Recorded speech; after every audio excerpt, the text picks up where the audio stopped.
Bonsoir, je vous souhaite la bienvenue à notre conférence de la série des grands communicateurs. Point d'information important, ce soir, on a battu notre record d'inscription.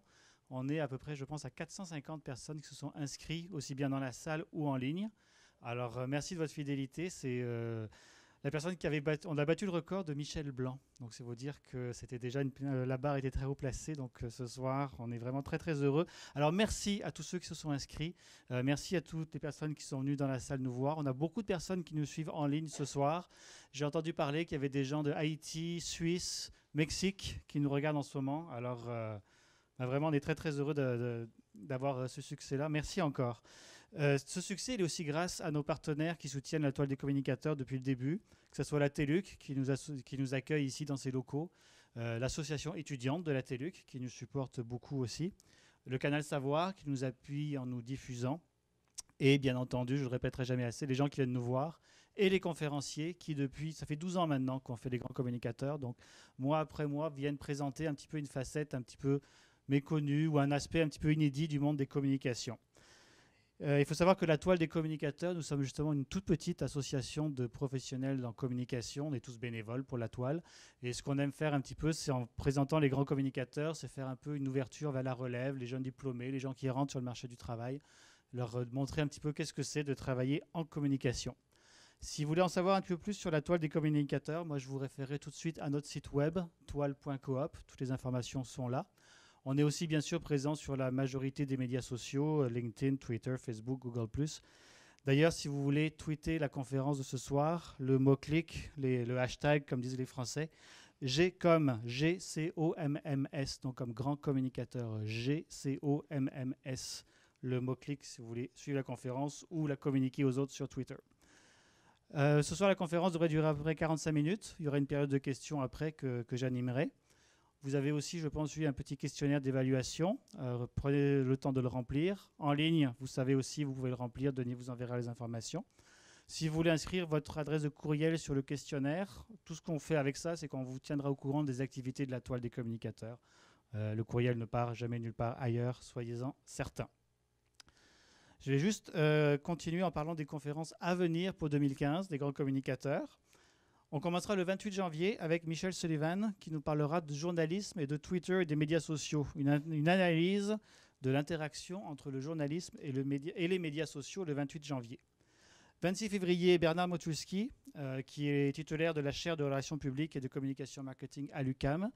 Il est aussi président de la Société québécoise des professionnels en communication du Québec. Et sa conférence portera sur un sujet qui lui est cher depuis déjà plusieurs années, qui est la mise en place d'une certification professionnelle justement en communication. Le 25 mars, nous aurons quelqu'un de la TELUC justement, Normand Landry, qui est professeur à l'unité d'enseignement et de recherche sciences humaines, lettres et communication à la TELUC. L'intitulé de sa conférence, Droits humains et médias, enjeux et urgences, ça sera le 25 mars. Le 29 avril, on parlera de porte-parole. Ce sera Cédric Essimini, qui est porte-parole de la Régie des installations olympiques à Montréal. Donc le métier de porte-parole et notamment leur crédibilité vis-à-vis des médias et du public. Et le 27 mai, on terminera la saison avec M. Pierre Arthur. Il est directeur principal de recherche et marketing au quotidien La Presse. Il nous parlera de l'avènement de La Presse Plus, donc la petite application qu'on utilise sur les iPads, qui est en train de un petit peu changer la manière dont les quotidiens sont distribués ici. Ça sera le 27 mai. Alors pour ce soir, entrons tout de suite dans le vif du sujet. On va parler de LinkedIn, bien entendu. Comment en tirer le maximum de cette plateforme, alors que ça soit en tant qu'individu ou pour une organisation. Alors pour en parler ce soir, une spécialiste en la matière, diplômée en communication et marketing. Elle donne des formations très régulièrement, justement, sur l'utilisation des médias sociaux, que ce soit pour les entrepreneurs, pour les employés actifs, les personnes en recherche d'emploi. Elle est aussi cofondatrice et présidente de la compagnie Continuum Communication, qui offre des solutions, des services en médias sociaux, projets multimédia pour les entreprises. Elle a déjà une bonne feuille de route, nombreuses expériences en réflexion stratégique, rédaction, contenu web, réseaux sociaux. Alors s'il vous plaît, accueillez notre grande communicatrice de ce soir et détentrice du record des inscriptions, des grands communicateurs, je tiens à le dire, Camille Ronner. Merci.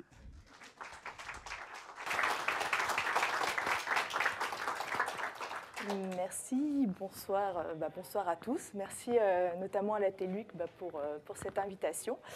Fait très plaisir de voir que je bats le record. On met un petit peu de pression, mais on va dire que ça fait plaisir. Alors, je vais juste installer mon petit document. Hop. Et on est là pour parler de LinkedIn ce soir. Donc, on s'adresse à des professionnels. C'est une plateforme, en tout cas, qui peut s'adresser à des professionnels, à différentes personnes. Est-ce que vous m'entendez bien? Juste pour voir. Son. Faut que je parle plus fort? Pas forcément? Oui? Un petit peu plus fort. OK. Je vais essayer de porter la voix un petit peu plus. Dans LinkedIn, on va faire un petit portrait ce soir, voir à qui ça s'adresse, également pourquoi on peut l'utiliser. C'est un média de communication, un médium qui permet justement d'aller atteindre différents objectifs et également de s'adresser à différentes cibles. Comprendre aussi qu'est-ce que c'est un réseau de contacts, un contact, quelle est la réelle valeur d'un contact. Et puis également, essayer de voir, c'est un réseau social, oui, mais un réseau social qui s'adresse à des professionnels. Est-ce qu'on doit justement, quelles sont les activités que l'on doit faire régulièrement sur LinkedIn pour tout simplement essayer de l'optimiser et d'aller chercher un petit peu plus loin, plus de personnes. On va voir tout au long de la conférence différents cas d'entreprises qui ont réussi notamment sur cette plateforme. Donc, je m'appelle Camille Renner, je suis présidente de Continuum Communication. Je suis consultante, formatrice. Vous pouvez me trouver sur Twitter, sur LinkedIn, un petit peu partout sur le web. Vous ne devriez pas avoir trop de problèmes normalement à me trouver si vous me cherchez. Juste pour vous faire un petit lien, comment moi j'ai connu LinkedIn, faut savoir qu'il y a 8 ans de ça, je me suis expatriée. Vous pouvez remarquer que j'ai un petit accent exotique, hein, je viens de France. Quand j'ai décidé de venir tout simplement à Montréal, excusez-moi, je me suis dit, tiens, je vais aller faire un petit tour sur une plateforme qui est professionnelle. C'est vrai que je m'étais lancée sur les autres médias sociaux, mais celle-ci avait vraiment une apparence qui permettait justement d'aller chercher du monde à l'international. Et je me suis dit, on va aller faire un petit tour sur cette plateforme-là et se faire un profil. Du coup, ça a été comme une découverte, on va dire, de la plateforme, il y a 8 ans. À l'époque, je travaillais, on va dire, dans le milieu culturel, en communication, et c'est vrai qu'à l'époque, on va dire, le milieu culturel n'était pas vraiment présent sur cette plateforme-là. Donc, on va dire que ça a été quand même une première étape. Pour chercher du travail, j'ai commencé à me faire un réseau. Puis par la suite, dans un deuxième contexte, ça m'a servi notamment en développement d'affaires au moment où j'ai monté l'entreprise. Ça a été l'une des premières plateformes qui nous a aidés à aller chercher une clientèle cible et également de nous faire une certaine visibilité. Donc on a vraiment deux contextes ici. Moi, la façon dont j'utilisais chercher un emploi, et également pour notamment faire du développement d'affaires. Donc le site en quelques chiffres. Juste pour vous montrer, la LinkedIn, souvent on me pose la question comment on le prononce. Juste LinkedIn. Donc on fait un K, on met le T et on oublie le E, LinkedIn. Juste pour la prononciation, je sais qu'il y en a beaucoup qui me demandent. Donc le site en quelques chiffres, faut savoir que ça a été lancé en 2003. Donc ça va faire plus de 10 ans que cette plateforme existe, ça va faire un petit moment. Elle est aussi vieille que Facebook ou Twitter, elle fait partie des grands médias sociaux qui existent. Elle est présente internationalement, plus de 200 pays. Également, elle est disponible en 23 langues. Donc c'est vrai qu'elle a une envergure internationale qu'on n'a pas forcément avec les autres médias sociaux, qui peut être intéressant avec cette plateforme-là. Alors, 330 millions d'utilisateurs. Alors ici, j'aimerais savoir qui est sur LinkedIn dans la salle. Okay, on a quand même là une grande majorité là, dans la salle qui sont présents.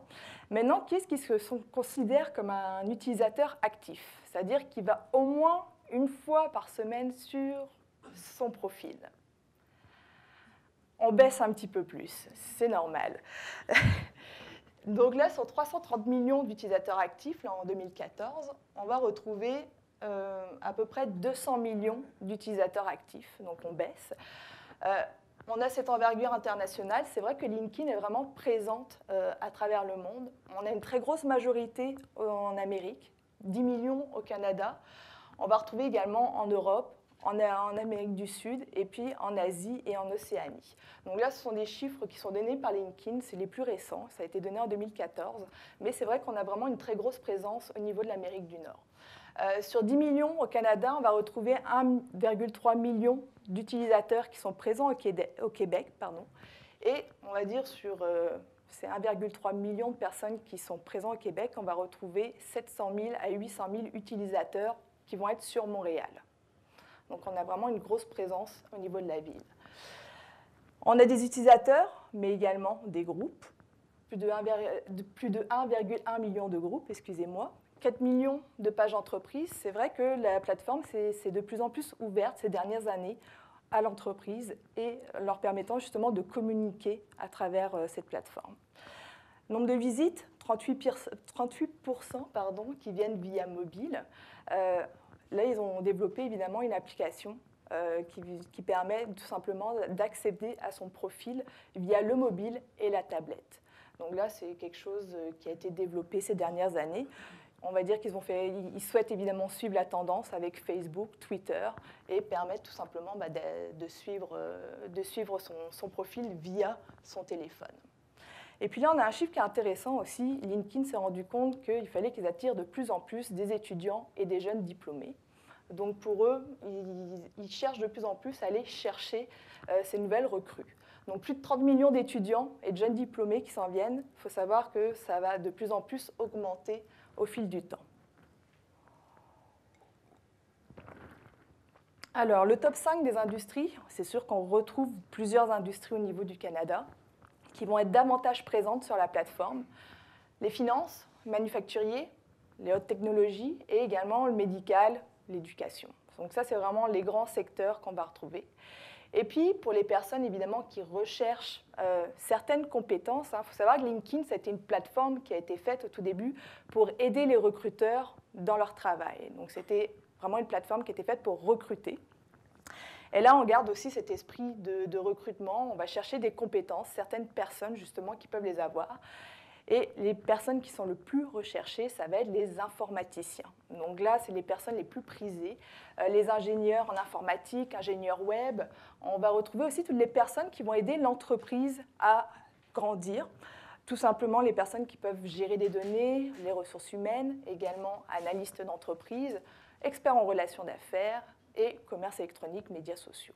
Donc là, c'est vraiment de grandes compétences là, qu'on va aller chercher chez certaines personnes.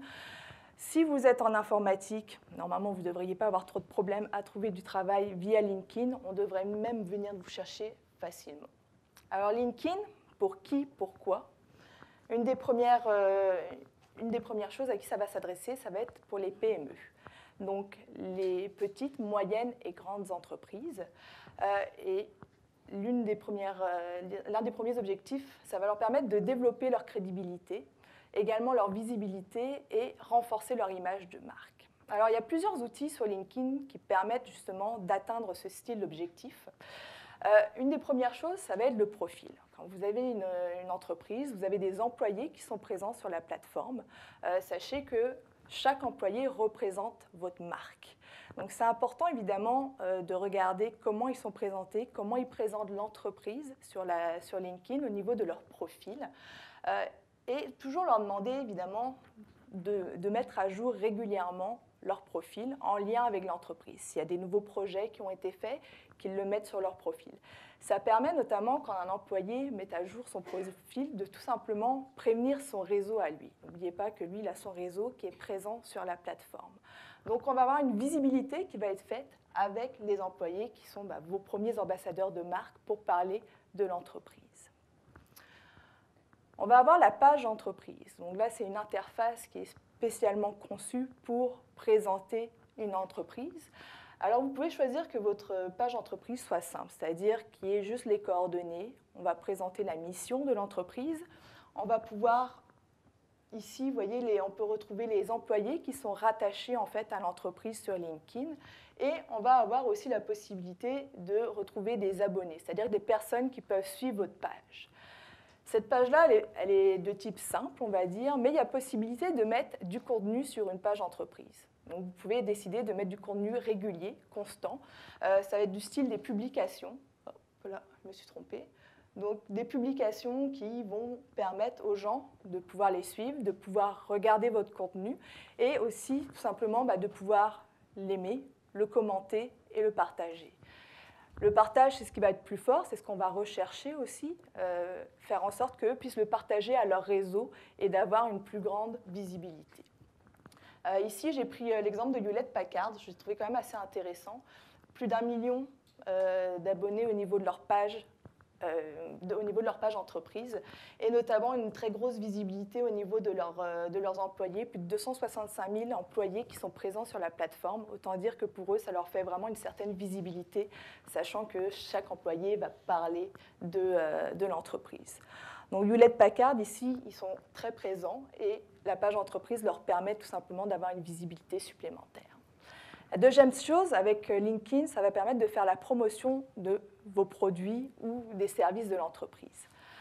Alors, depuis peu, LinkedIn a développé les pages vitrines. C'était quelque chose qui n'existait pas. Je pense que ça a dû être créé il y a à peu près 6 mois, un petit peu plus de 6 mois maintenant. Et en fait, ce sont des pages qui viennent sous la page entreprise. Ce sont des sous-pages. Et on va avoir un contenu spécifique qui va être mis pour chaque page. À savoir que, par exemple, Hewlett Packard, on s'entend, ils ont beaucoup de services, ils ont beaucoup de produits à présenter. Ici, par exemple, je pense qu'il doit y avoir comme une dizaine de pages vitrines. Et ils ont tout simplement ici, ils présentent une page pour leur logiciel HP.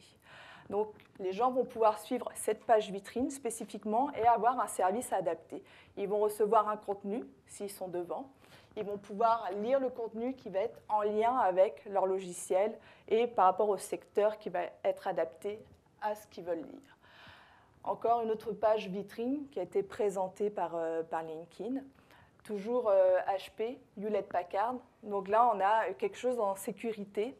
On a une page qui est en lien avec la sécurité, c'est un service que propose LinkedIn. Donc on va viser un secteur spécifique et on va livrer un contenu spécifique pour les personnes qui ont un intérêt pour ce contenu-là. Troisième chose, les entreprises vont pouvoir cibler leur clientèle, créer une communauté et montrer une expertise. Alors là, on va retrouver les groupes. Alors, il y en a beaucoup qui me demandent souvent la différence entre un groupe et une page. Donc, juste pour expliquer, une page, on va pouvoir mettre du contenu. Les gens vont pouvoir interagir avec notre contenu. Généralement, on peut avoir des commentaires. On a le contrôle de notre page. Avec un groupe, on va avoir l'entreprise qui va avoir un administrateur qui va gérer ce groupe-là. On peut décider que notre groupe soit privé ou ouvert. L'administrateur va décider si oui ou non il veut accepter les personnes qui vont devenir membres ou pas du groupe. Et on va avoir aussi, l'autre option avec le groupe, c'est qu'évidemment les membres peuvent ajouter du contenu. C'est-à-dire qu'ils peuvent mettre des discussions et ils peuvent tout simplement mettre davantage de contenu par rapport à la page. Donc, c'est-à-dire qu'on a un petit peu moins de contrôle. Cependant, ce que je vous conseillerais, si vous décidez de faire un groupe, c'est de créer des règlements pour éviter justement de déborder, qu'il y ait un suivi et une certaine maîtrise qui puisse se faire au niveau du groupe. L'autre chose qui est intéressante avec le groupe par rapport à la page, c'est que l'administrateur peut envoyer une fois par semaine, il peut envoyer un courriel à l'ensemble des membres du groupe. Donc on a un contact direct qui peut se faire via le groupe. Le groupe va souvent aider à présenter des professionnels. J'ai encore pris l'exemple de HP, de Hewlett Packard, parce que je trouve qu'ils ont quand même une stratégie qui est très intéressante au niveau de LinkedIn. Eux, ils ont décidé d'ouvrir un groupe en fait, sur LinkedIn en mettant en avant en fait, tous leurs experts en TI. Là, ils ont invité en fait, tous leurs clients, potentiels clients, à venir dans ce groupe et à pouvoir disposer et à donner, en fait, à poser leurs questions directement aux experts qui sont sur place, qui sont sur l'espace, pardon. Donc là, on a un service exclusif qui est donné en fait à ses clients potentiels, un service adapté et qui permet de répondre à leurs questions et de pouvoir choisir par la suite, s'ils le souhaitent, des services de Hewlett Packard. Alors ça, c'est, je ne sais pas si vous en avez entendu parler, mais en tout cas sur LinkedIn, il y a possibilité de publier, de sponsoriser des publications. Donc vous avez une page, vous avez votre page entreprise, vous avez également les pages vitrines. vous pouvez décider qu'il y ait un contenu qui soit mis en avant aux yeux de certaines personnes. Il faut savoir que sur LinkedIn, quand vous avez un profil, généralement vous rentrez toutes les informations vous concernant, les coordonnées, vous mettez le lieu, votre âge. LinkedIn est à peu près au courant de tout ce que vous faites.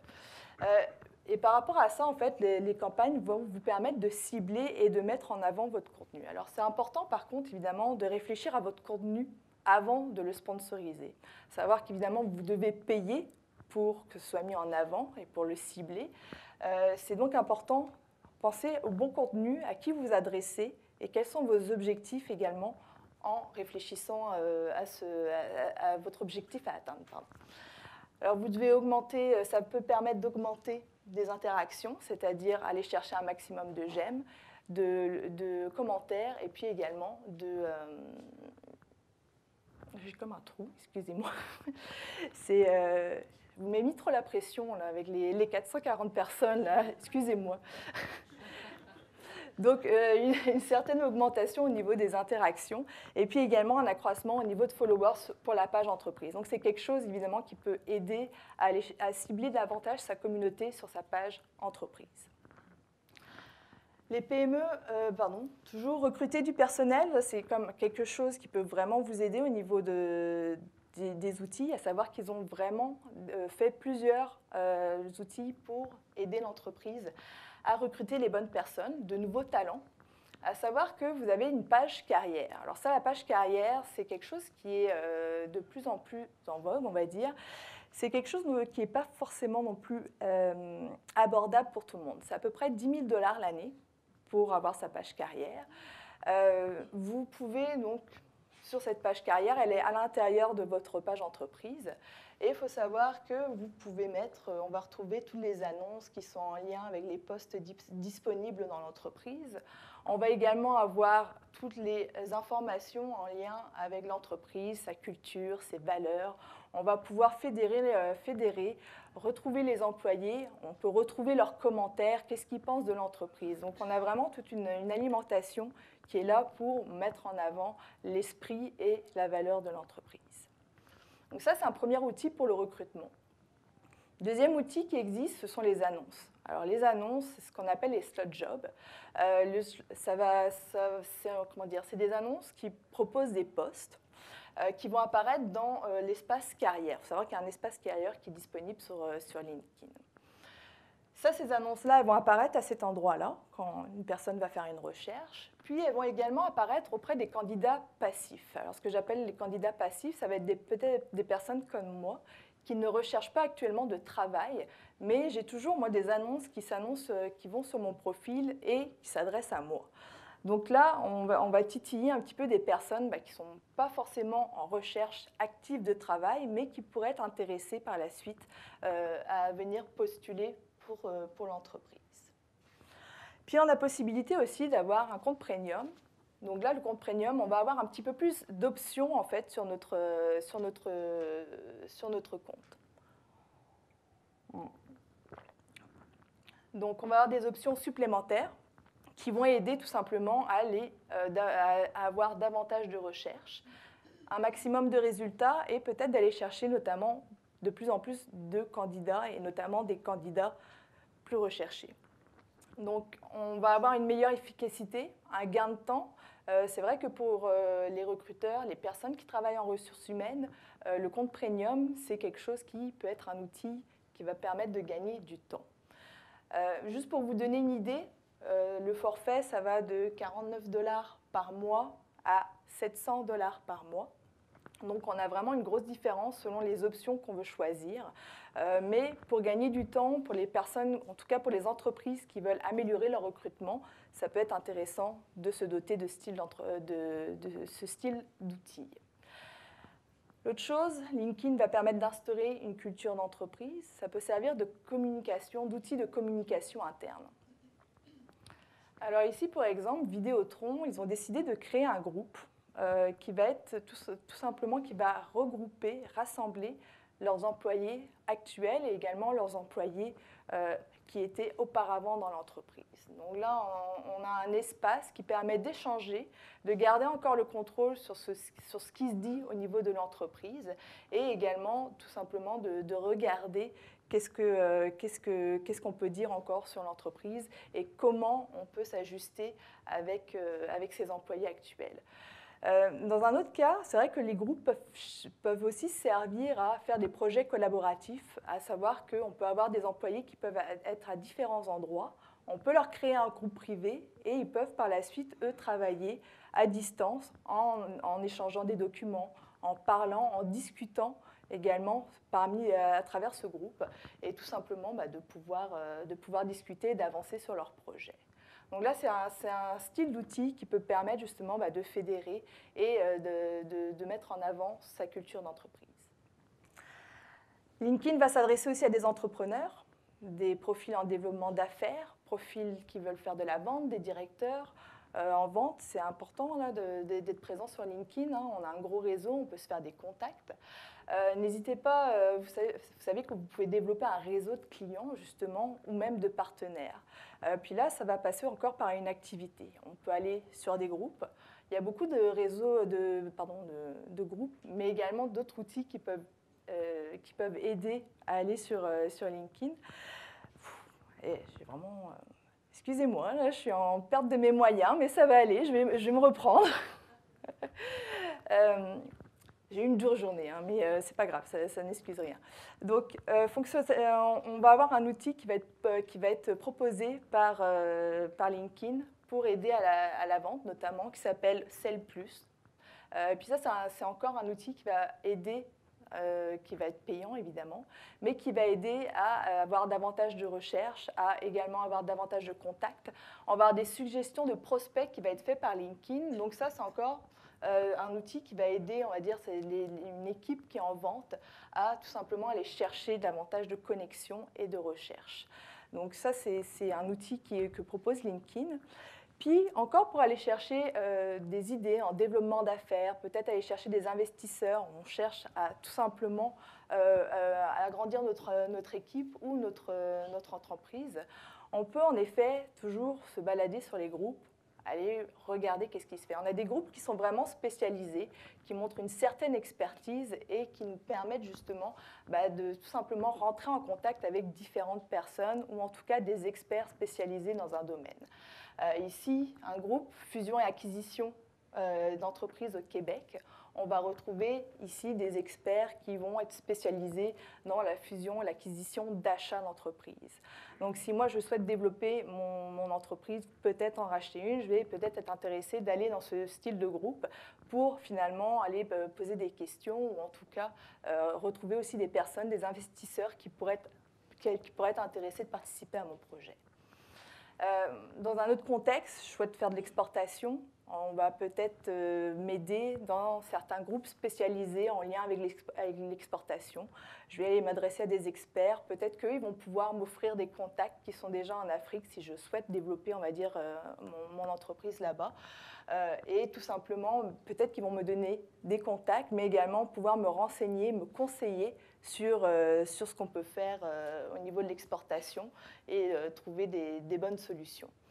Donc c'est juste que les groupes peuvent vous aider à aller interroger des experts et d'avoir une base d'experts à disposition, en tout cas de vous, tout simplement. Les OBNL, on n'y pense pas forcément, mais LinkedIn s'adresse aussi aux organismes à but non lucratif. Alors les OBNL, on va dire, l'une des premières choses, pourquoi peut aider LinkedIn, ça va être pour trouver des bénévoles ou des volontaires.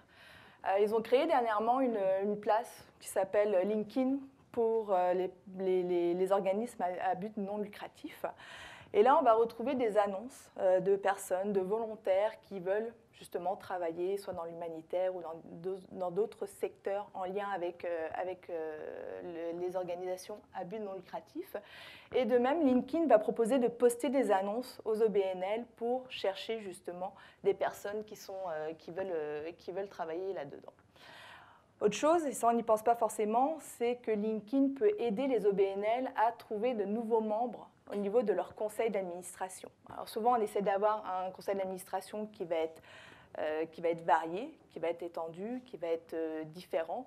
On peut aller chercher des avocats, on peut aller chercher des gens en développement d'affaires.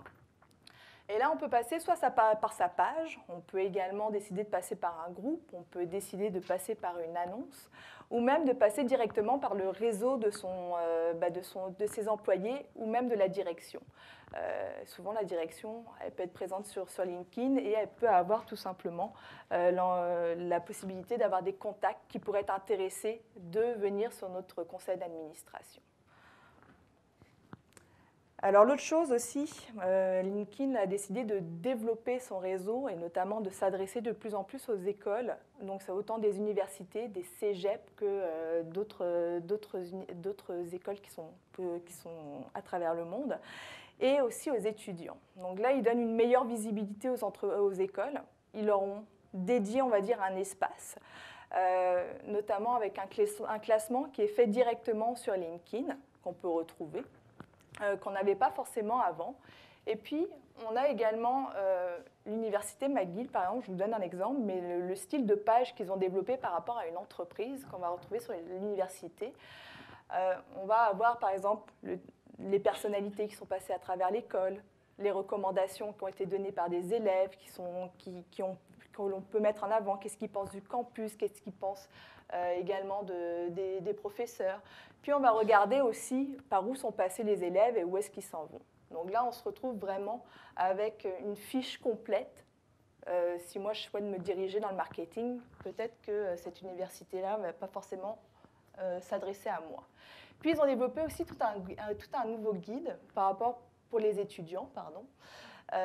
Imaginons, je cherche du marketing, je souhaite chercher une école en marketing sur Montréal. Ici, on va me sortir directement, je vais avoir un outil qui va me permettre de sortir toutes les fiches en lien avec le lieu et également le secteur que je vais rechercher. Donc là, on a vraiment on va dire un guide qui est donné pour les étudiants. C'est une stratégie évidemment de la part de LinkedIn d'aller chercher ces jeunes personnes pour avoir des recrues par la suite, pour notamment intéresser les recruteurs, les entreprises et tout simplement les attirer pour avoir un maximum de monde et les faire pratiquer également sur la plateforme. Ceux qui sont là vont continuer à pratiquer sur LinkedIn. Et LinkedIn va pouvoir également aider les chercheurs d'emploi à trouver de nouvelles opportunités, à savoir que quand on est chercheur d'emploi, on peut discuter, on peut aller sur des groupes. Il y a beaucoup de groupes qui sont mis en avant qui s'adressent directement d'ailleurs aux chercheurs d'emploi pour les aider tout simplement à discuter, à trouver des postes. Il y a beaucoup de postes qui sont mis sur ces groupes-là en particulier. Si on est un chercheur d'emploi, c'est important aussi de penser stratégie avant de se lancer sur LinkedIn. N'oubliez pas, vous êtes sur le web, c'est important là, de penser à son image, qu'est-ce qu'on va marquer. Toujours mettre en avant son expertise, même si on n'est plus forcément dans l'emploi actuel. On doit rester au courant de ce qu'on fait dans son secteur, rester tout simplement dans l'actualité. Et puis également, mettre à jour son profil, ça c'est quelque chose de très important. On reste dans l'actualité, on va mettre à jour son résumé, on va essayer de mettre à jour également ses recommandations. Ça permet tout simplement de tenir au courant notre réseau par rapport à ce qu'on va faire. Plus on va mettre son profil à jour, plus on va faire du partage auprès de notre réseau. Et on a également un très bel outil qui est donné par LinkedIn qui permet tout simplement d'aller chercher des annonces d'emploi et notamment de se mettre aussi des alertes d'emploi. Donc sachez que les alertes d'emploi, ça va être un courriel qui va vous être envoyé selon la recherche que vous avez faite. Il va pouvoir vous envoyer votre courriel et vous dire voilà, il y a tel poste qui pourrait vous intéresser. Donc ça, pour la recherche d'emploi, LinkedIn a très bien développé ces outils-là. Alors pensez stratégie. Que vous soyez des entreprises, chercheurs d'emploi, que vous soyez une école ou même encore des étudiants, avant de vous lancer, c'est important de savoir qu'est-ce que vous allez faire sur la plateforme, quels sont vos objectifs. Est-ce que votre objectif est de recruter? Est-ce que votre objectif est évidemment de chercher du travail? Dans quel secteur? À qui vous adressez? Qui est votre cible? quel est votre message que vous souhaitez passer, et par rapport à ça, essayez de voir quels sont les outils que propose LinkedIn qui seraient le plus adaptés pour justement cibler et atteindre vos objectifs. Le profil, la page entreprise, la page vitrine, la page carrière, je les ai tous cités tout à l'heure, mais vous avez vraiment beaucoup d'outils qui sont présents. À savoir qu'évidemment, quand vous avez vos outils, là, c'est important de diffuser du contenu et toujours penser au contenu qui va s'adresser aux bonnes personnes. Alors, la réelle valeur d'un contact sur LinkedIn, LinkedIn reste un média social, un réseau social. Il y a un niveau de relation qui existe sur LinkedIn, pour ceux qui sont présents. Souvent, vous voyez, il y a des petits chiffres quand vous faites de la recherche de personnes. Si vous voyez un petit 1, ça veut dire que la personne est déjà dans votre réseau. Vous êtes connecté à elle, vous lui avez envoyé une invitation, elle vous a envoyé une invitation, peu importe. En tout cas, vous êtes déjà connecté à elle et vous pouvez vous envoyer des messages par la suite. Deuxième niveau de relation, les personnes vont être connectées en fait à votre réseau premier. Donc, vous avez possibilité de faire une connexion via votre premier réseau. Et troisième niveau de relation, vous allez avoir une personne connectée au deuxième niveau. Donc là, on a toujours, on va dire, une connexion qui peut se faire par l'un ou l'autre. Plus votre réseau premier va être grand, plus évidemment votre réseau va pouvoir s'agrandir par la suite. À savoir qu'un contact, en effet, peut vous présenter d'autres contacts. Imaginons, je souhaite rentrer en contact avec M. Denis Coderre.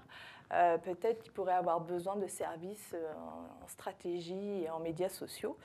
Je vois qu'il est en deuxième niveau de relation avec moi. Donc, ça veut dire qu'il y a quelqu'un de mon réseau premier qui pourrait me le présenter. J'ai la possibilité de demander à quelqu'un de mon réseau de me le présenter. Si je décide de faire ça, c'est important évidemment d'apporter une valeur ajoutée. Qu'est-ce que je vais apporter à M. Denis Coderre ? Pas juste prendre le message qui peut être donné des fois par LinkedIn, là, où c'est un message tout fait. On va essayer de se personnaliser et puis également de montrer une valeur ajoutée. Qu'est-ce que je peux lui apporter en plus ? Comment je peux me faire remarquer par lui ?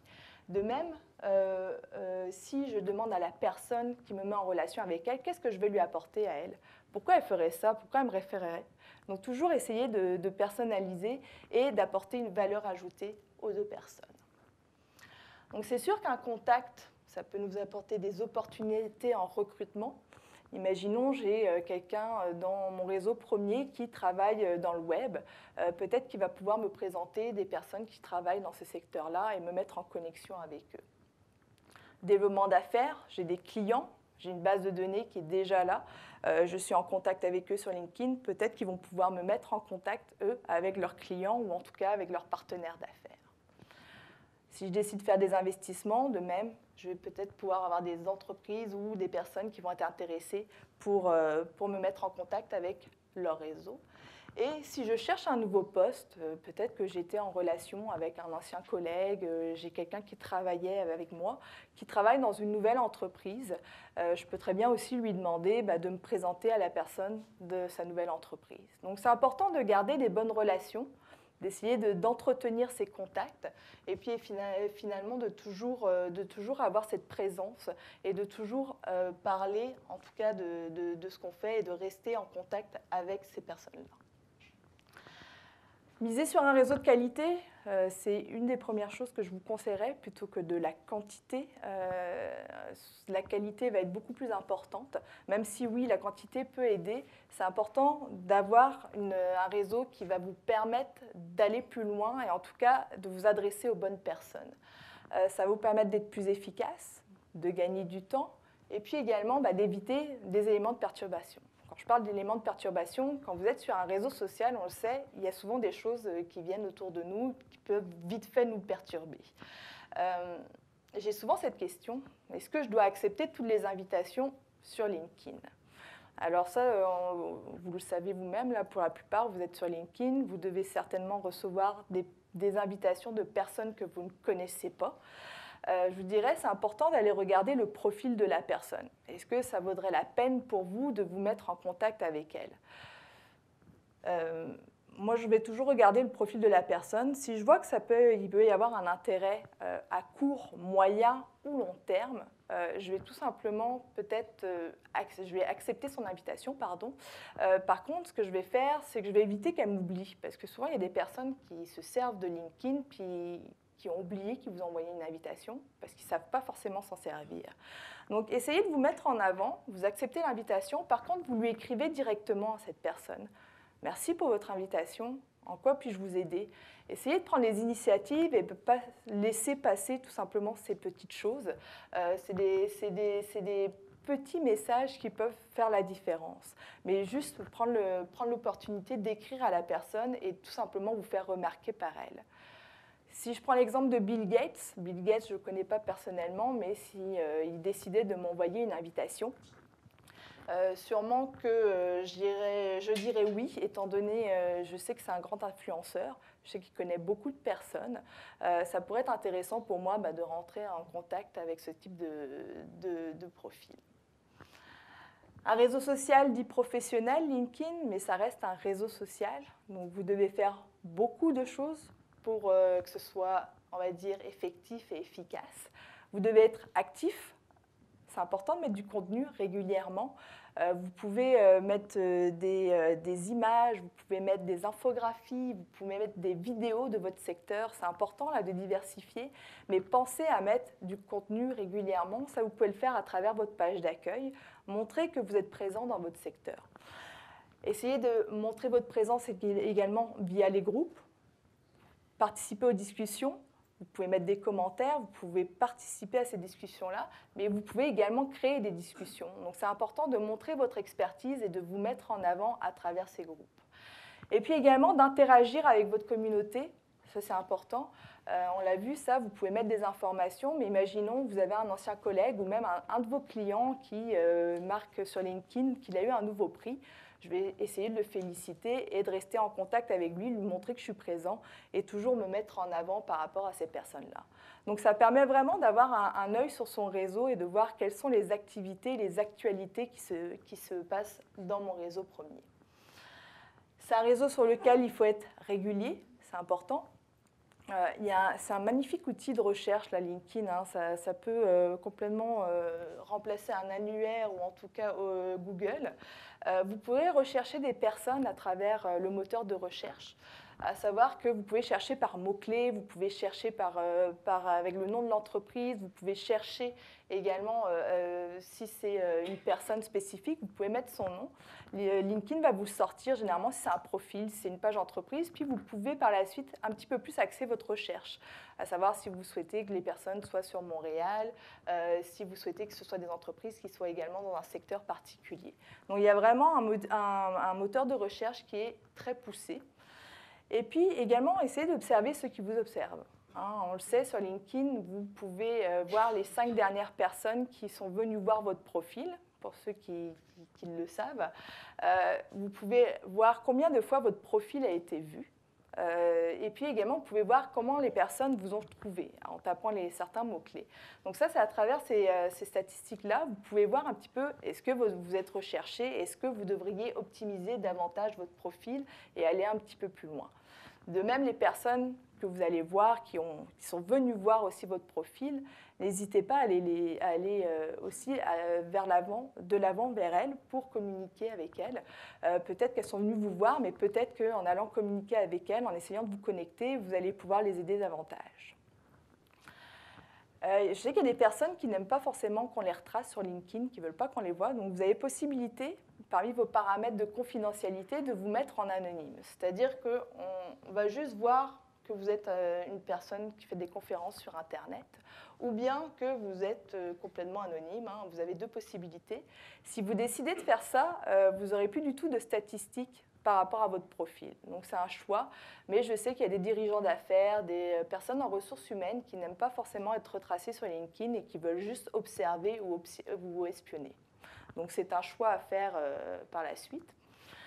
C'est un réseau social sur lequel il faut écouter, on peut entendre, on peut suivre des actualités, on peut faire de la veille concurrentielle, de la veille sectorielle. Cela, ça peut se faire à travers les groupes, ça peut être à travers son réseau, mais toujours essayer d'avoir une continuité, d'écouter qu'est-ce qui se dit. Et puis également, vous pouvez suivre des influenceurs. LinkedIn a depuis peu fait un partenariat avec Pulse. donc qui est une plateforme qui met en avant plusieurs, on va dire, plusieurs businessmen. On va retrouver Barack Obama, vous pourrez retrouver Bill Gates. Donc vous avez des articles qui sont mis et qui sont diffusés très régulièrement via cette plateforme-là qui est sur LinkedIn. C'est un réseau sur lequel il faut être réactif. Il faut toujours être prêt à réagir. Ça reste une plateforme sociale. Vous pouvez réseauter notamment avec l'application mobile. On en a parlé un petit peu tout à l'heure, mais si vous avez un mobile ou une tablette, vous pouvez télécharger l'application LinkedIn dessus. Et ça peut vous permettre tout simplement de rentrer en contact avec différentes personnes directement. Imaginons que je suis à une réunion d'affaires, j'ai peut-être pas de carte d'affaires sur moi, je vais demander à la personne si je peux me connecter à travers mon téléphone, si je peux me connecter directement avec elle. Donc c'est vrai qu'on va avoir un côté instantané qui va remplacer la carte d'affaires ou même d'autres documents grâce en fait au côté mobile et on peut le faire également avec la tablette. Donc ça permet vraiment d'être réactif et de pouvoir tout simplement se mettre en connexion directement. Un réseau social sur lequel il faut apporter une valeur ajoutée, je vous dirais que c'est ce qui est le plus important. On a vu, il y a beaucoup de monde qui sont présents sur la plateforme, vous n'êtes pas les seuls, il faut toujours vous démarquer. Apporter différentes informations qui vont être capables de vous mettre en avant et tout simplement de vous démarquer. Essayez d'être présent régulièrement. Puis on dit que c'est un réseau qui est professionnel. Donc normalement, peu de chances que vous tombiez sur ce genre d'image. Ça peut être possible sur Facebook. Moi, j'ai encore jamais vu ce style d'image sur LinkedIn, mais sait-on jamais.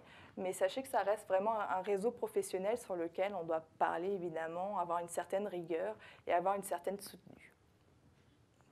Alors, est-ce qu'il y en a ici qui ont une page entreprise ? Pas beaucoup, on en a quand même quelques-uns. Okay. Sachez que la page entreprise, je vais essayer de vous donner quelques petits conseils là, pour l'optimiser par la suite.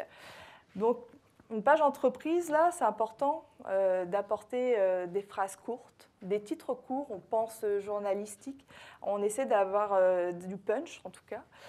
On implique la communauté, on lui pose des questions, on met des appels à l'action, on essaie de toujours mettre un numéro de téléphone, un moyen un courriel ou bien tout simplement un lien vers son site web, mais on fait en sorte que ces personnes puissent communiquer avec nous par la suite. On pose des questions. Comment avez-vous trouvé notre dernière campagne? Comment trouvez-vous notre dernier logo? On essaie de les impliquer et tout simplement d'impliquer notre communauté à faire en sorte qu'elle puisse suivre nos informations. Et puis toujours essayer de mettre des images, c'est ce qui permet évidemment d'avoir un maximum d'interactions, que ce soit des infographies, que ce soit des vidéos, des PowerPoint. Vous avez possibilité de mettre toutes sortes de documents sur LinkedIn, ce qui n'est pas forcément le cas sur les autres plateformes sociales. Donc ça attire l'œil et ça va aller chercher un maximum de taux d'engagement par rapport à si on met juste du texte. Ici, par exemple, L'Oréal, ils mettent en avant, L'Oréal, en fait, juste pour mettre en contexte, ils ont décidé d'aller sur LinkedIn pour faire du recrutement. Donc là, ils mettent en avant une vidéo qui présente, en fait, leurs employés et ils vont leur faire parler d'inspiration. Donc là, on montre évidemment la culture d'entreprise, on montre l'état créatif, tout ce qu'on peut faire dans cette entreprise-là. Et cette vidéo, évidemment, va être partagée par la suite par beaucoup de monde. On va essayer de publier du contenu pertinent, de qualité. C'est important de penser contenu. C'est un réseau social, c'est ce qui va faire pourquoi vous allez être partagé aussi par la suite. Essayez de vous organiser. On crée un calendrier éditorial pour pouvoir justement avoir son contenu à l'avance. Mais on se laisse toujours une petite marge de manœuvre pour les événements qui peuvent intervenir au cas où.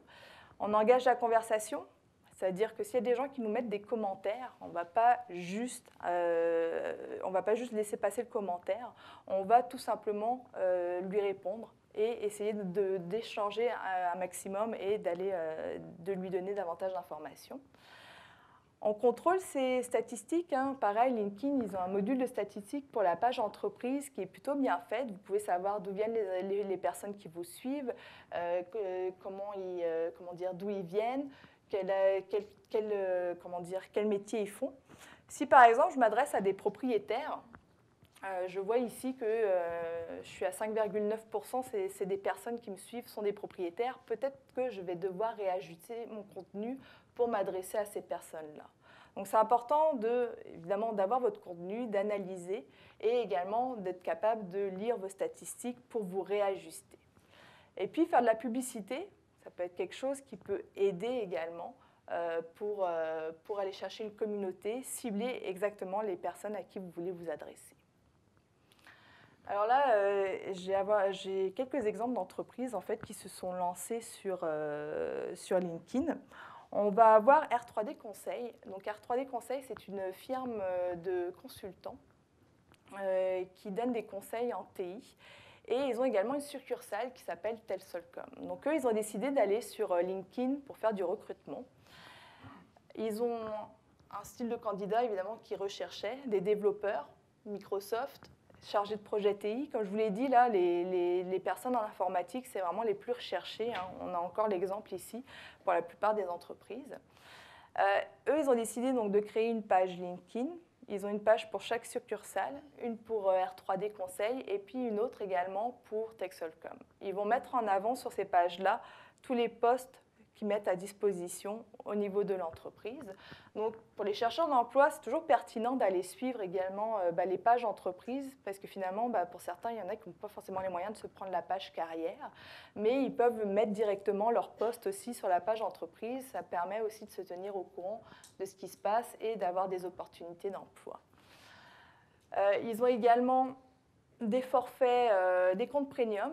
C'est d'ailleurs avec ça qu'ils vont chercher un maximum de personnes et de nouveaux talents. Et puis, on va également avoir des annonces, donc ce qu'on a vu, les slot jobs.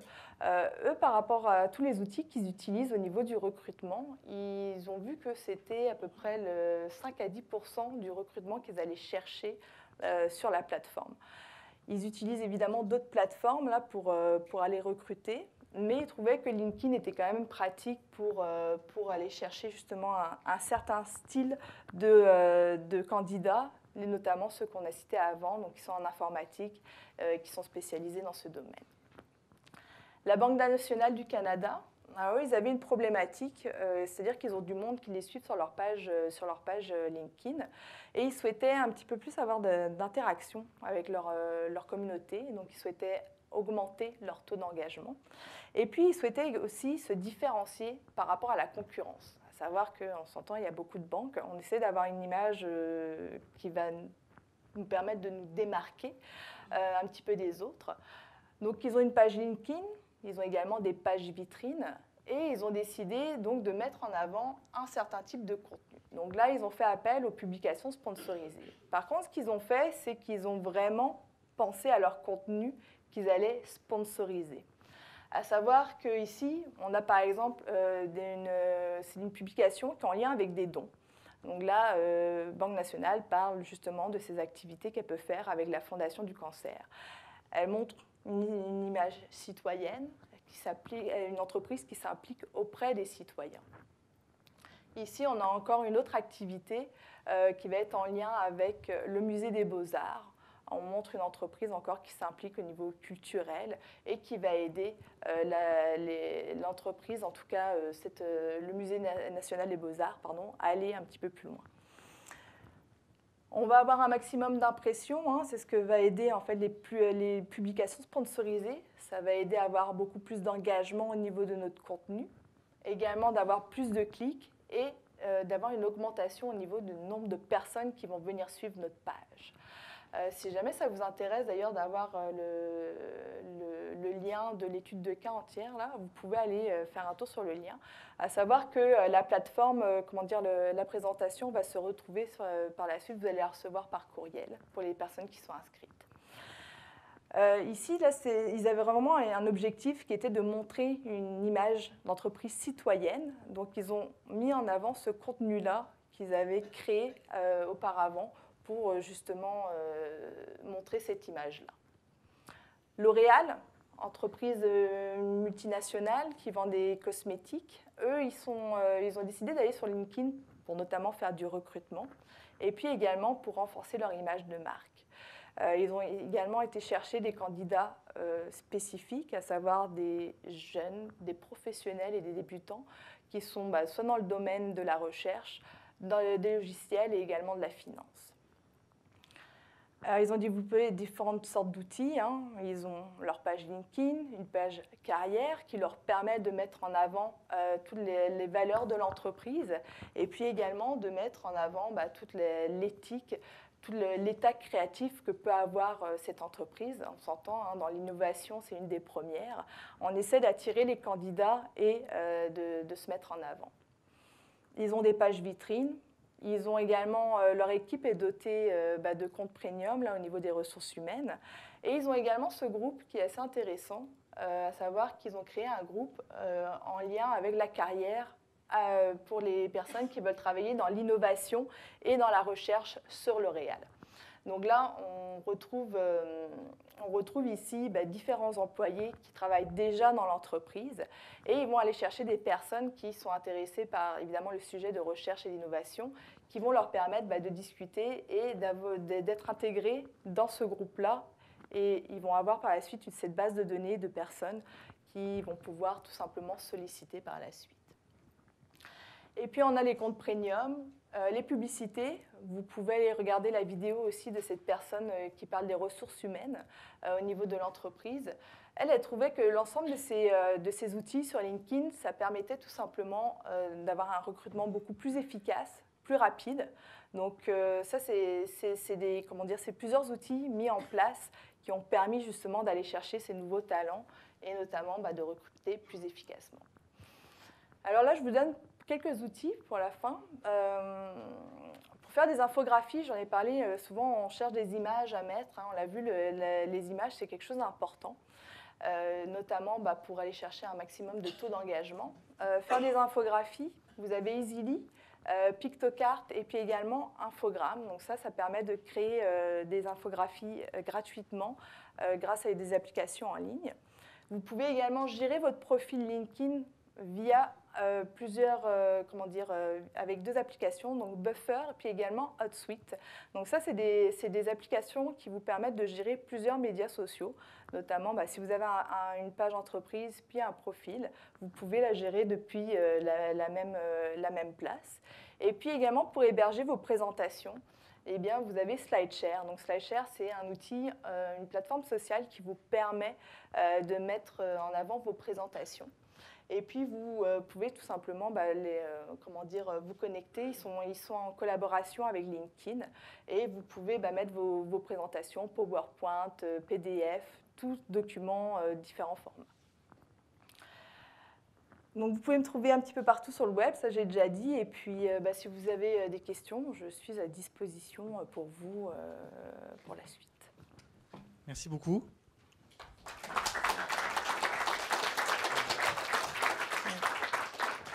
Alors, il est un petit peu passé 8 heures. On va se donner quand même quelques minutes pour des questions. C'est bien important d'attendre d'avoir le micro pour pouvoir poser des questions si vous voulez. Alors, faites-moi signe discrètement, je vous apporterai le micro. Les personnes en ligne, vous pouvez envoyer vos questions à Denis. Je suis sûr qu'il y a déjà beaucoup de questions qui sont arrivées à Denis. Alors, on va essayer de prendre des questions courtes pour donner une chance à tout le monde. Denis, est-ce que tu veux ouvrir le bal? Oui, je suis prêt. Comment LinkedIn recense-t-il les possibilités de contact qu'il offre à ses membres? Est-ce que les paramètres de son algorithme de recherche sont connus? Est-ce qu'on peut répéter la question, s'il vous plaît? OK. Comment LinkedIn recense les possibles contacts qu'il offre à ses membres? Et est-ce que les paramètres de son algorithme de recherche sont connus? C'est une bonne question. C'est sûr qu'au niveau de son algorithme, là, on s'entend, c'est une plateforme sociale, un peu comme Facebook, qui peut décider qui est-ce qui peut se mettre en contact. Si j'ai bien compris, c'est vraiment de voir le nombre de personnes qui peut être connectées avec d'autres personnes. Que c'est ça la question? Okay. Donc, oui, en effet, c'est son algorithme, c'est lui qui va décider selon évidemment, plus votre réseau premier va être grand, plus ça va vous aider par la suite à vous connecter à un maximum de personnes. Donc, c'est important de développer, on va dire, son premier réseau pour pouvoir justement se diriger et développer son réseau par la suite. C'est bien une question. Moi, je voudrais voir la différence entre LinkedIn et d'autres sites d'emploi, par exemple, en termes de recherche d'emploi. Ok. Je n'ai pas vu trop de différence entre LinkedIn et, par exemple, JobBoom. ou autre. JobBoom, ok. JobBoom, ça va être vraiment une plateforme dédiée à l'emploi. LinkedIn, on l'a vu là, ça s'adresse à plusieurs personnes. Donc c'est vrai que si vous êtes en recherche d'emploi, ça peut être quand même un site qui peut vous aider à aller chercher des opportunités d'emploi. On ne va pas avoir la même chose, c'est-à-dire que JobBoom, vous pouvez aller chercher des annonces. Il y a des annonces qui sont postées dessus, puis vous pouvez postuler directement dessus. LinkedIn, là, vous devez vous créer un profil, vous avez votre CV qui est mis en place, on va dire, on appelle ça un curriculum vitae.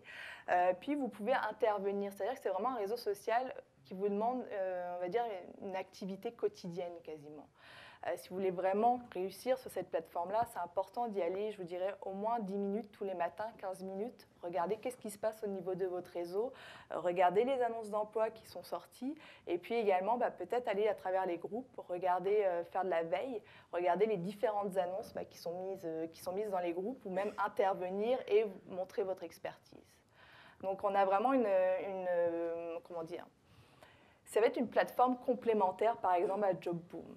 C'est-à-dire qu'on va avoir ces plateformes-là comme JobBoom qui mettent des annonces d'emploi, et on va avoir LinkedIn qui va être un réseau social où on va avoir une présence et qui va nous permettre aussi de compléter et d'aller chercher, on va dire, d'autres annonces d'emploi et de se mettre en avant. Vas-y, Denis. Oui, en ligne.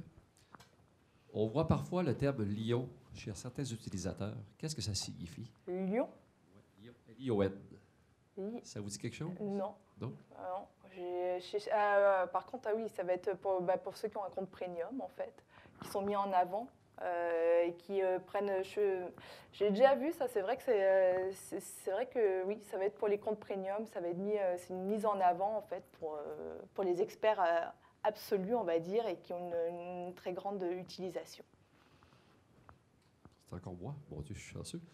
Facebook at Work est-il une réelle menace par rapport à LinkedIn? Facebook AdWords. At Work. At Work. Ça, c'est vrai que c'est une plateforme qui a été développée au niveau de Facebook pour notamment développer la recherche d'emploi sur Facebook. Est-ce que c'est une réelle menace? Non, parce que LinkedIn, je pense qu'ils ont vraiment ils ont vraiment un aspect professionnel qui est très présent. Facebook, ça va être utilisé par certaines entreprises qui veulent davantage recruter des jeunes étudiants, une clientèle, on va dire, des recrues un petit peu plus jeunes. Surtout sur LinkedIn, c'est vrai qu'on va avoir des experts qui vont être dans un autre, dans un autre secteur, qui vont avoir des diplômes, qui vont être davantage cadrés. Donc c'est vrai que le Facebook AdWork, là, on va pas cibler, on va pas avoir le même style de stratégie, en fait, selon si on va sur LinkedIn ou sur Facebook. Une question. Oui, si on cherche un emploi justement avec LinkedIn, est-ce qu'il est important de s'inscrire à un compte premium? Alors, il y a un compte premium qui est fait exprès pour les chercheurs d'emploi. C'est sûr que si vous pensez trouver, en tout cas, les entreprises ou le secteur qui vous intéresse sur LinkedIn, on l'a vu, il y a les hautes technologies, manufacturiers, il y a différents secteurs qui sont beaucoup plus présents que d'autres. Ça peut être intéressant de prendre une annonce premium pour entrer plus facilement en contact avec les personnes clés dans l'entreprise. Disons que si on parle plus d'un compte pour une entreprise, puis que ton objectif, c'est d'accroître ta présence. Ouais. Est-ce que vraiment, ça c'est juste les tâches quotidiennes que tu as à faire, c'est justement là, de parler avec ton auditoire, c'est-à-dire tes employés, créer du contenu, puis croiser les doigts et espérer qu'ils vont le partager et espérer que les gens qui le lisent vont ensuite devenir par magie connectés avec toi? Est-ce qu'on peut faire plus? Avec la page entreprise, Oui. c'est sûr que d'avoir les employés qui vont être là, on l'a vu tout à l'heure, ça peut aider beaucoup au niveau de la visibilité, d'avoir les employés qui sont présents. Puis faut y penser, là, ce sont les premiers qui sont capables de parler de l'entreprise et en effet de partager les informations. Mais c'est sûr que ça ne va pas être forcément dédié juste aux employés, à savoir que votre contenu, s'il s'adresse aux employés, ça va être pour eux. Mais si vous adressez aussi à des potentiels clients ou à d'autres personnes, peut-être que ce contenu-là va être diffusé par la suite. Donc, ce n'est pas juste les employés. C'est vrai qu'il y a aussi les campagnes publicitaires qui sont possibles, qui permettent de mettre en avant certains contenus aux yeux de certaines personnes. Mais si je comprends bien, dans le fond, parce que si tu publies ton contenu, puis qu'on va dire actuellement c'est juste tes employés, mais ça va juste les personnes auxquelles tu es abonné qui vont voir ton contenu. Non, en fait, les publications sponsorisées vont permettre de cibler en fait vraiment à certaines personnes. C'est-à-dire que ça peut être des gens en dehors de notre page, qui peuvent être comme, imaginons, je souhaite m'adresser à des personnes en ressources humaines qui sont en Inde. Je vais pouvoir faire en sorte que mon contenu s'adresse à ces personnes-là, par exemple. Donc, on va vraiment cibler d'autres personnes que sa page. Oui, en temps normal, les contacts, groupes et articles qui sont proposés par LinkedIn sont liés à votre secteur d'activité. Oui. Que faire lorsque vous visez un changement de carrière? C'est une bonne question. Que faire quand, justement, c'est peut-être d'aller chercher d'autres groupes qui vont être en lien par rapport à notre changement de carrière, si on a une idée vers quoi on va se lier. Là, c'est sûr, je vous ai donné des exemples de groupes qui sont en lien avec la recherche d'emploi. Mais si vous avez une idée vers où vous voulez vous lancer, que ce soit dans la recherche, dans l'innovation, dans certains secteurs comme l'informatique, etc., ça peut être pertinent justement d'aller faire partie de ces groupes-là pour justement sortir des groupes juste en lien avec la recherche d'emploi.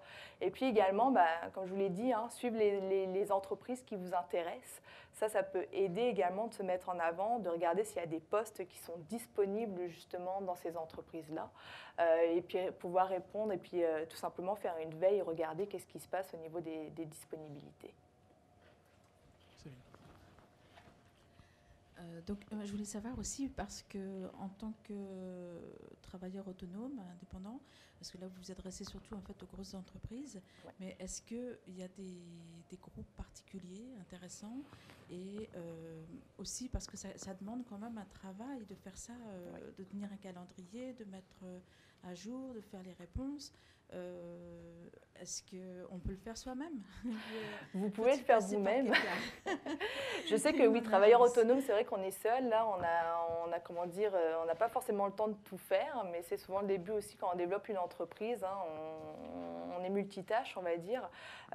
Si vous pensez que votre clientèle est dessus et que la plateforme répond à vos objectifs, oui, je vous dirais essayez de mettre un petit peu plus de temps dessus. Et je vous dirais de passer davantage vers votre profil que vers une page entreprise, par exemple. Mais prenez le temps d'optimiser votre profil et également d'aller chercher du monde. Pas juste d'attendre, faut éviter d'attendre le monde. Vous êtes sur une plateforme sociale, c'est important là, de mettre du contenu via votre profil, par exemple, mais de continuer à regarder qu'est-ce qui se passe, d'être présent sur les groupes. Il faut vraiment avoir une présence quotidienne là, si vous souhaitez le développer et aller chercher de nouveaux contacts, malgré que vous soyez travailleur autonome. Puis je sais que ça peut prendre du temps, mais un quart d'heure tous les matins, ça peut faire la différence. En prenant son café, ça peut aider. On va lire les actualités, on va regarder qu'est-ce qui se passe dans les groupes et puis on continue à... Attendez le ouais. micro. L'autre question, c'est comment, quoi? Parce que, OK, là, on parle de la théorie, mais pratiquement, là, on fait comment? Pratiquement, comme je vous l'ai dit, c'est de regarder, rechercher les personnes qui peuvent vous intéresser. Ce n'est pas juste d'attendre que les personnes viennent se connecter à vous. Il faut vraiment prendre l'initiative de se connecter, d'aller chercher les bonnes personnes, des clients potentiels, et puis essayer de se connecter à eux, donc d'agrandir votre réseau, de demander peut-être à votre réseau premier s'ils peuvent vous présenter d'autres contacts. D'où l'importance aussi d'agrandir votre premier réseau. Et puis tout simplement d'aller de l'avant, toujours prendre des initiatives, vous démarquer par rapport à d'autres. Éviter d'utiliser toujours les messages personnalisés aussi qui sont donnés par LinkedIn. Il y en a beaucoup là, quand vous envoyez une invitation, moi les invitations où c'est pas personnalisé, où je reçois juste le message, je vous invite à rejoindre mon réseau. Moi c'est le genre de message, excusez-moi, mais j'y réponds pas du tout, puis j'ai pas envie de dire oui à l'invitation. Pourquoi tu veux m'inviter? Qu'est-ce que tu vas m'apporter? Essayez vraiment de vous personnaliser et de personnaliser votre message et de vous démarquer. C'est le meilleur conseil que je peux vous donner sur la plateforme. Alors, je ne sais pas si on a des questions dans la salle, par contre on en a encore en ligne. Allez, vas-y Denis. Oui. Qu'arrivera-t-il si l'on invite directement un contact de deuxième niveau? Alors, on peut répéter, j'ai pas entendu. Oui. Qu'arrivera-t-il si l'on invite directement un contact de deuxième niveau? Si on invite un contact de deuxième niveau, on va juste l'inviter, elle va juste devenir un contact de premier niveau. Mais faut que cette personne-là, qui a un deuxième niveau, faut que vous ayez un lien en fait avec elle pour pouvoir vous connecter. Donc soit vous devez connaître une personne de votre réseau premier qui doit être en contact avec elle, ou bien vous devez avoir eu une connexion, soit par vos études, vous avez fait l'UQAM par exemple avec cette personne-là, ou bien par votre profil professionnel. De même, si vous êtes en développement d'affaires ou même ailleurs, là, vous pouvez avoir des cartes d'affaires et récupérer aussi les adresses courriels des personnes et vous pouvez rentrer ces adresses-là pour aller chercher certaines personnes, notamment des personnes de deuxième niveau. Bonjour, bonsoir. Bonsoir. Moi, j'ai une clientèle aussi bien francophone qu'anglophone. Oui. Je trouve que de mettre du français et de l'anglais sur la même page, c'est lourd. Est-ce que vous me conseillez de faire à mon nom personnel une page en français et une page en anglais? Alors, vous avez possibilité de faire votre profil en français et en anglais, même en plusieurs autres langues. C'est-à-dire que l'internaute, il va juste avoir un petit bouton qui va lui permettre d'aller cliquer sur votre profil en français ou sur votre profil en anglais, sans que ce soit forcément tout sur la même page. Donc, vous avez vraiment l'option de faire votre profil en plusieurs langues et faire en sorte que ce ne soit pas trop lourd, justement, pour le côté visuel. Donc ça, je pourrais vous montrer, si vous voulez, par la suite. Là. Excusez-moi. Nous allons devenir amis. Je vais me connecter à vous. Parfait. Je vais envoyer un message personnalisé. Ça me fait plaisir. Mais c'est ça. Plus de 400 contacts ce soir, mon Dieu. Non, c'est une option qui est possible, en fait. Vous pouvez vraiment mettre votre profil en plusieurs langues et après, c'est à l'internaute, en tout cas, la personne qui est devant votre profil, de choisir le langage. Donc, ça évite d'alourdir, en effet, sur un seul profil. Merci. De rien. On a des internautes curieux. Oui. Est-ce qu'un profil trop chargé, trop lourd, peut nuire à une candidature lors d'une recherche d'emploi? Est-ce qu'on doit privilégier la description des tâches par point de forme ou via un texte résumé? Alors, je dirais que le texte résumé, c'est important parce que vous pouvez marquer vos objectifs de carrière dedans, être beaucoup plus concret, on va dire, dans ce résumé-là, sans autant faire un texte de plus de 500 mots, je dirais. C'est important, évidemment, c'est un résumé, là. On va essayer de faire quelque chose de synthétique. Et de même, dans votre expérience, essayez de démarquer, évidemment, par rapport à ce que vous recherchez par la suite. Toujours mettre on va dire un minimum de descriptions, au moins 4-5 descriptions de vos tâches. Donc, essayez d'optimiser votre profil. Oui, c'est important de remplir, que ce soit la formation, votre expérience professionnelle, tout ce qui est résumé. Et également d'aller chercher des recommandations. Ça, si vous pouvez le faire, essayez de compléter au maximum votre profil. Ça va aider, on va dire, pour la suite. Et également, si vous avez fait des projets, vous pouvez les intégrer aussi dans votre profil. Donc, essayez, oui, je veux dire, en plus, LinkedIn, là, ils ont vraiment amélioré le profil. On peut avoir une belle image maintenant. Ça change, là. Puis c'est juste de penser à des phrases courtes, mais qui ont du punch et qui vont attirer le regard. Alors, je pense qu'il n'y a plus de questions là. Ah, OK, allez-y. Donnez une question à toi, puis après, Oui, madame. Pour quelqu'un qui débute sur ce réseau social, combien de temps faut-il y investir pour, entre guillemets, rayonner? Combien de temps? Si vous êtes informaticien, je vous dirais ça peut aller très vite. Hein. Si vous êtes quelqu'un qui travaille dans des secteurs ou dans des compétences qui sont très recherchées, ça peut se faire assez rapidement. Si vous êtes quelqu'un qui, on va dire, est dans un milieu un petit peu moins sur la plateforme, par exemple le milieu culturel, je sais qu'il y a de plus en plus de monde qui sont quand même dans le milieu culturel, qui sont présents sur cette plateforme-là, mais ça va être peut-être un petit peu plus difficile. Ça peut prendre entre 3 mois, 6 mois, 1 an, ça dépend aussi de l'activité que vous allez avoir dessus. Hein. Si vous êtes juste avec un profil et que vous attendez que les choses se passent, il ne se passera pas grand-chose. C'est à vous d'être actif et puis vraiment de vous mettre en avant et toujours de vous démarquer. C'est du quotidien, il faut vous mettre en avant, là, puis il faut regarder qu'est-ce qui se passe. Bonsoir, ça fait 4 ans que je suis maman au foyer et je me demandais justement pour ma recherche d'emploi, on me dit souvent que que je suis à la recherche d'un emploi, ça fait un peu désespéré. Est-ce que c'est vrai ou comment justement, est-ce qu'il faudrait que je sois par rapport au fait que ça fait 4 ans que je suis Ça pas fait sur le 4 ans, marché. ouais, c'est sûr que ça fait un petit peu plus de temps. Il y a toujours possibilité de trouver d'autres petites phrases, hein, opportunité de nouveaux défis. Après, c'est vrai que j'essaierai d'éviter cette phrase-là. J'irai en chercher une nouvelle qui peut-être arriverait à me démarquer et à tout simplement me mettre en avant par rapport à d'autres. Mais oui, j'essaierai de l'éviter. Attendez le micro, monsieur. Maman au foyer. Juste préciser, oui, maman au foyer. Pas forcément maman au foyer, mais maman au foyer très active ou tout simplement essayer de trouver quelque chose qui va la démarquer et puis pas juste marquer, oui, en recherche d'emploi. Ça ne fait pas forcément désespérer, mais c'est sûr que les personnes, c'est la première phrase qu'on lit là, quand vous vous connectez à d'autres personnes. Donc c'est sûr que c'est important d'essayer d'avoir peut-être une phrase un petit peu plus punchy et puis qui va tout simplement réussir à vous mettre en avant. Je sais que ce n'est pas facile, là, mais c'est aussi votre marque, là, puis c'est votre réputation qui est là. On a une question au fond de la salle. Bonsoir. Ma question est la suivante. Je participe au LinkedIn depuis 4 ans. Oui. J'ai un très bon réseau, mais lorsque je veux partager une information et avoir une image sur la première page, comment je peux faire? Je peux participer à des commentaires qui sont déjà postés. Oui. Et je commente, je reste active. Mais si je veux, moi, mettre une image ou une référence, je ne sais pas comment y arriver. Alors ça, il faudrait que je vous montre en direct. Il faudrait que je me connecte sur mon compte. Normalement, sur votre page d'accueil, là, vous avez une petite boîte. C'est la petite boîte là. Puis là, normalement, vous êtes censé pouvoir écrire une publication et puis ça ne marche pas pour vous.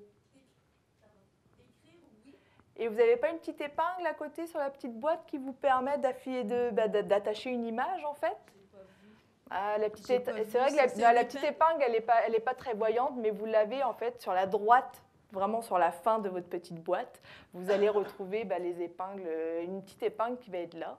Vous allez pouvoir cliquer dessus et vous allez pouvoir attacher un document dessus. Excellent, merci. De rien. Est-ce qu'on prend une questions d'internautes pour conclure, Denis? Parce que le temps tire à sa fin. Oui. Quelle a été votre plus belle expérience sur LinkedIn? Votre wow? Wow! J'en ai eu plusieurs. Mais c'est sûr que de passer par LinkedIn, nous, on travaille, on a un blog qu'on met en avant. Et c'est vrai qu'on travaille beaucoup la visibilité de nos articles via les groupes. Et c'est vrai que des fois, ça nous arrive de mettre des articles qui vont être en lien avec les médias sociaux. On va dire que ce qui m'a surpris, c'est de voir le trafic que peut ramener LinkedIn sur un site internet. Ça peut ramener pour nous, là, c'était quasiment jusqu'à 1500 personnes juste par LinkedIn qui étaient rediffusées directement, retransmises sur notre site internet. Donc c'est vrai qu'au niveau du trafic, j'ai vu qu'il y avait une très belle visibilité qui se faisait par la plateforme, en tant qu'entrepreneur, en tout cas en tant qu'entreprise. C'est un petit peu le wow que j'ai pu avoir. Pour éviter qu'il y ait justement un manque de wow, dernière question. Quelles sont les erreurs à éviter pour un compte personnel? Les erreurs à éviter, d'attendre qu'il se passe quelque chose, hein, toujours être dans cette période d'attente. Comme je vous l'ai dit, c'est un réseau social, restez actif, faites des recherches, mais que vous soyez entrepreneur ou même dans la recherche d'emploi, c'est important d'avoir une activité, que ce soit sur votre page d'accueil, mettez des annonces, restez en contact avec votre réseau premier. Plus vous aurez une activité, mieux ce sera pour vous, plus vous allez vous faire remarquer, et puis également d'essayer de faire la différence. Toujours éviter de toujours prendre les petites choses qui sont proposées par LinkedIn, là, les petits messages personnalisés. Personnalisez-vous là de votre côté, c'est important. Montrez que vous êtes existant, que vous êtes là, que vous existez, puis vous avez votre marque, vous avez votre réputation, c'est important de vous mettre en avant. Alors, je pense que c'est un petit peu tout le temps qui nous était imparti ce soir. Je suis sûr que notre conférencière peut rester quelques minutes. Si vous avez des questions, vous pouvez la voir. Alors, merci beaucoup.